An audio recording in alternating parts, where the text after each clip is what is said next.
Okay, welcome everyone. Welcome. This week is Parshat Yitro. Parshat Yitro, some parshas have many different parts to it. This really has only two parts.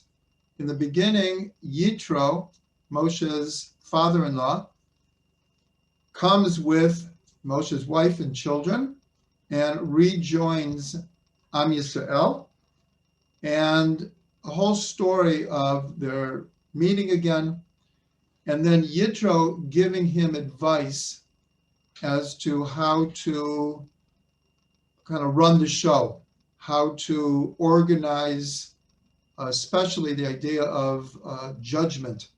When there are questions, how to go about answering these questions. And the second part of the parsha is, of course, the giving of the Ten Commandments. So this is obviously a very important parsha. They're all important, but of course the Ten Commandments is especially important.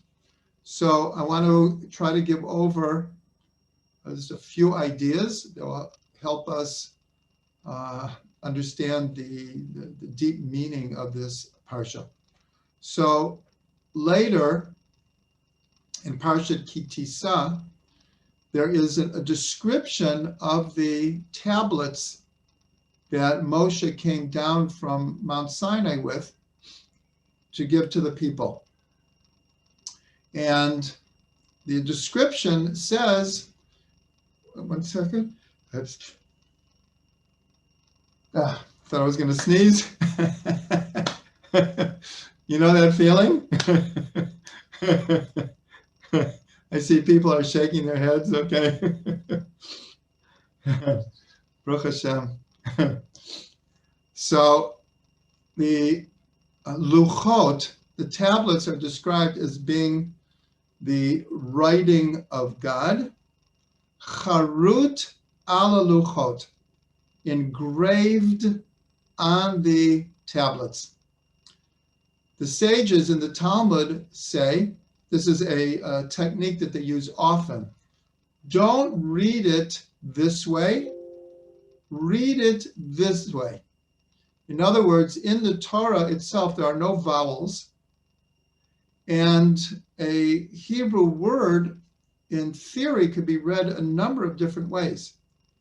So in this particular instance, they say, don't read it charut, meaning engraved on the tablets, read it cherut, not charut, cherut. Same letters, just different pronunciation. Cherut means freedom. So therefore the sages say, read it like this, that freedom is written, engraved on the tablets. So this is a beautiful insight from the sages. So I want to delve into this idea a little bit of what they were trying to tell us. So first of all, we have a beautiful gematria, a numerical allusion, which is that the word charut, engraved, the numerical value is 614. So that is only one more than the total number of mitzvot in the Torah, 613. We've all heard this many times. There's 613 mitzvot in the written Torah. So here, charut, engraved, or freedom, what we can learn from this is by observing the Torah and all of its mitzvot leads to freedom. In other words, by doing the 613 mitzvot, the next step is 614, which is freedom engraved on the tablets. So this is a very beautiful idea. Before I get into it deeper, there's another very beautiful numerical remez in the name Ruth. Ruth, of course, is the Hebrew for Ruth. Ruth is considered the example, the epitome of a convert. And from Ruth, of course, comes King David. From King David comes the Mashiach.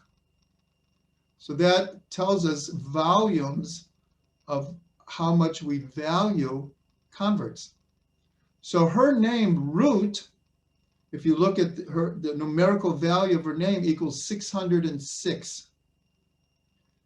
If you add the 7 mitzvot, b'nei Noach, the 7 mitzvot of the children of Noach, so what it means is she already was commanded to keep the 7 mitzvot b'nei Noach. So by converting, she adds, as it were, 606 mitzvot. 606 and 7 equals 613. So it's just a beautiful hint as to the meaning of the name Ruth.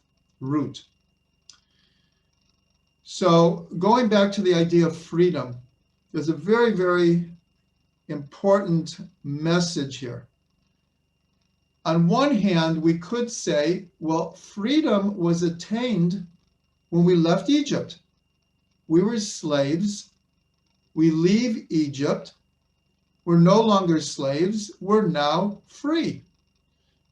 That is true, but that's only the first step. The message is when we left Egypt, where was the first place that we were headed for? Mount Sinai, to receive the Torah. That's the whole secret of counting the Omer. That right after we leave Egypt, we start counting towards receiving the Torah 50 days later at Sinai. And in fact, if you remember, when Moses stood at the burning bush, he had all kinds of questions. And at one point, God says, there'll be a sign for you that when you come out of Egypt, you will come back to this place in order to worship me, which really means to receive the 10 commandments. Now, the word for burning bush, for the bush, is sneh, which in Hebrew is almost exactly like Sinai. Sneh, Sinai. And that's what God says. You will come back to this place, and that's the sign. So what it's telling us is that not being a slave is only the first step to freedom. Too many people in this world have a pretty much convoluted idea of what freedom is. In the Western world, freedom means I can do whatever I want, when I want, with whom I want. No one can tell me what to do. I'm free. No one can tell me what to do. For those who lived through the 60s, this was like the anthem. The anthem was, we can do whatever we want, however we want, when we want. And for most people, it didn't turn out exactly like that. So I want to quote 2 songs. One everyone is familiar with, most likely. The other one maybe less so. But if anyone remembers the song by Janis Joplin called Me and Bobby McGee. And in this song, it was one of her famous songs. And in this song, she said something extremely profound and so misdirected, misplaced. She said, freedom is just another word for nothing left to lose. And what is it? Nothing, it ain't nothing if it isn't free. So what was she saying? It wasn't her personally. It symbolized a lot of people's definition of freedom. Freedom's just another word for nothing left to lose. And unfortunately, she lived by her credo and she died by it. She died by an overdose of drugs.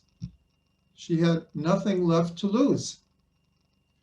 It's a sad definition of freedom, but for too many people, we strive so that no one can tell us what to do. And then we get to the point, well, what do we fill that with?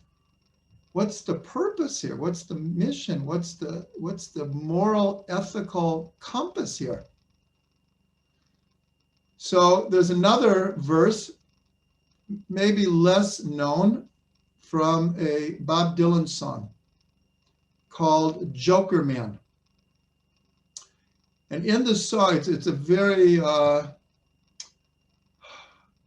kind of sarcastic, very, very sharp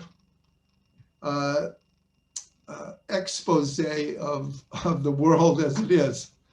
And one of the things he says, and he very rightfully so, he says, freedom is just around the corner for you. But with truth so far off, what good would it do? So I'll say that again so we can grasp it. Freedom is just around the corner for you. But with truth so far off, what good would it do? So in other words, what Bob Dylan is saying is really what the Torah is saying.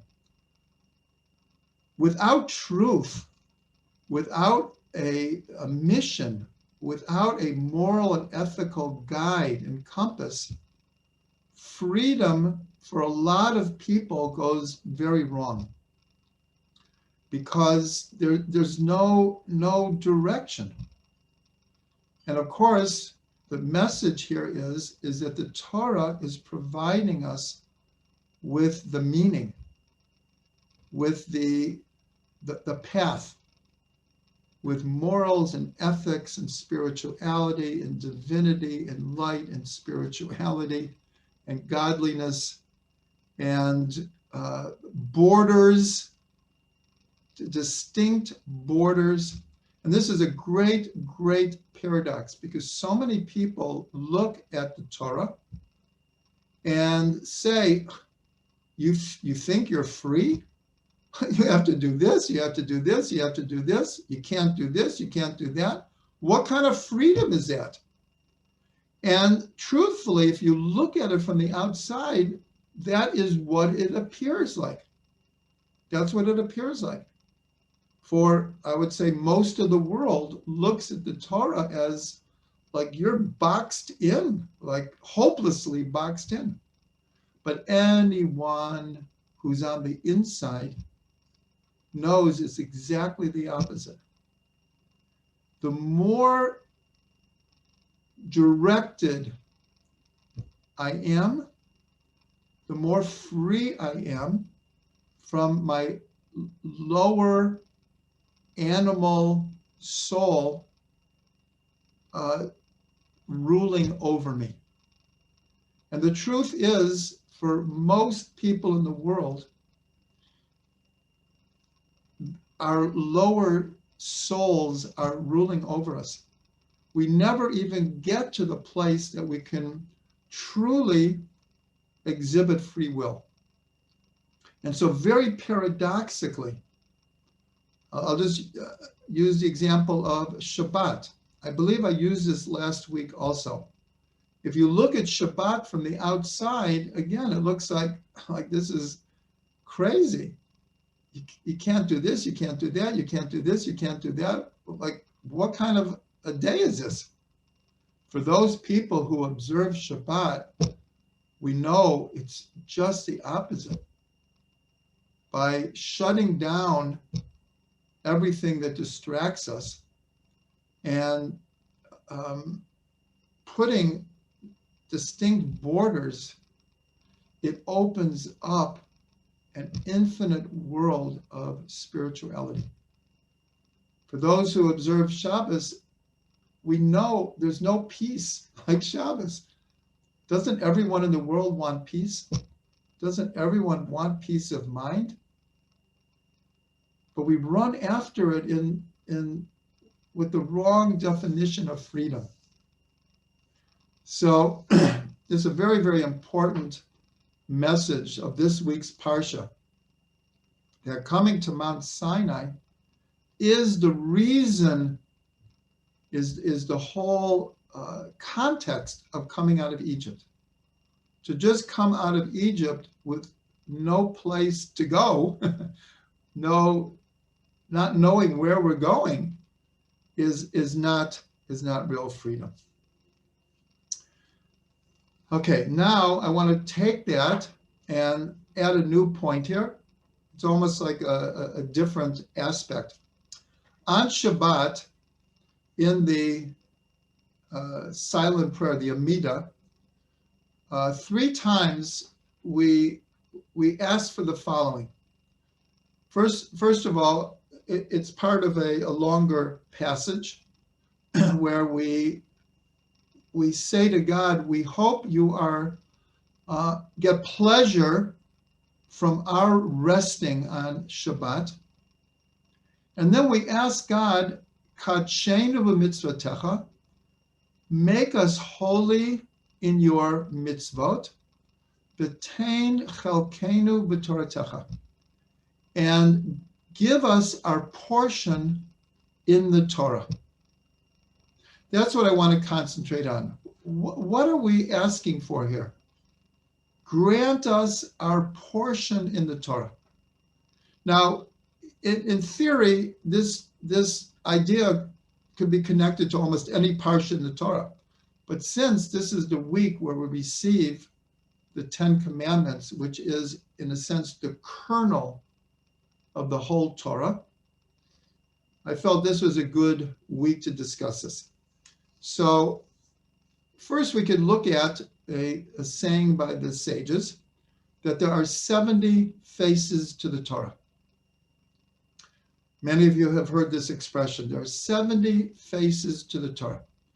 What this is telling us is that there are many, many, many different perspectives to looking at the Torah. There's not just one way, or 5 ways, or 10 ways.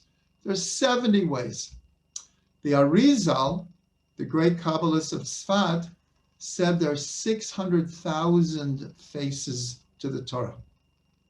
Why would he pick that number? Because that's, according to tradition, that's how many letters there are in the Torah. And that's how many cardinal souls there are in Torah, in Am Yisrael, archetypal soul roots. So in other words, every soul root has their own face in the Torah. This is such a beautiful idea. We know no 2 people are the same. We don't think the same. We don't look at the world the same. And therefore, it makes sense that every person will have a slightly unique perspective, what's called a face in the Torah. So when we ask God, grant us our chelek, our portion in the Torah, in a certain way, what we're asking for is, please reveal to me or help me understand what is my face in the Torah. What is my unique face in the Torah? What can I contribute to the world? What's my portal? What's my gateway into my soul connection to the Torah? So this is such a beautiful idea. And even deeper, this is what the Zohar says. The Zohar says that Yisrael, the Torah, and God are one. It's one of the deepest statements in the whole Zohar, is that at the root of it all, the Torah is a revelation of God's will. And now I'll introduce the idea of the Baal Shem Tov. that the soul is an actual portion of God above. Now here the word for portion is chelek Eloka mima'al mamash, an actual portion of God above. It's the same root as our prayer in Shabbat. Tein chelkenu b'toratecha. Chelek means a portion. So not only are we asking for our own face in the Torah, our own perspective in the Torah, it's even deeper. We're asking that face in the Torah is one with our portion in God. And since the Torah is the revelation of the will of God, so when the Zohar says Israel, the Torah, and God are one, when we ask for our portion in the Torah, that's what we're asking for. On the deepest level is we're asking that I can experience this. I can understand how my soul and the Torah and God are all unified. So this is obviously a very, very beautiful, deep, profound idea that I'm hoping everyone will take the time to meditate on that, and also to really try to meditate on your own face in the Torah. So now I just want to give over a teaching from Reb Shlomo Carlebach, who had a particular message, and he said it in hundreds of different ways. In fact, almost every teaching of his includes what I'm going to say now. But he would dress it up in different parables, allegories, different examples. But the message was always the same. And it wasn't his message per se. It's really the foundation of all of Chassidut. And the message is, it's not how smart you are. It's not how much Torah you learn. The question is, how deep is it getting into you? How much is the Torah refining you, lifting you up, giving you strength to fix what you have to fix, to contribute what you have to contribute, to find your root soul, and also to help fix the world? That's the real question. The question isn't, now obviously he's not saying that we shouldn't learn a lot of Torah. Of course we should learn a lot of Torah. But what he's saying is, and he used to say, someone possibly could learn the entire Talmud and have no conception of God. Now, obviously, this isn't the way it should be, but that was his message. The message is someone could learn the entire Torah and be a mean person and not be a mensch. So what Reb Shlomo was saying, it's very good, but what did the Torah, how deep did it get into you? And this is something that the Netivat Shalom, in an amazing statement, he says like this a couple of times in his book, the Slonomer Rabbi, in his book Netivat Shalom. So he says like this. He was a great Hasidic master. And he said, someone could keep all the laws of Shabbos meticulously, but have absolutely no joy from Shabbos. He said that person, they will inherit the world to come. But in the world to come, and this is his exact words, they will be a park bench. In other words, they'll be in the world to come, but just like they kept the Shabbos in an inanimate way with no joy, so they'll be there, but they'll be like a park bench. So there's an amazing statement from a Hasidic Rabbi, but this is really one of the foundations of Hasidus is, of course, we should do all the mitzvot. Of course, we should learn. But what's more important is how deep is it getting into? How is it changing you? How is it making you a better person? And how is it helping you make a better world? So those are the ideas I wanted to give over. And I'll just end with a blessing that each one of us can find our face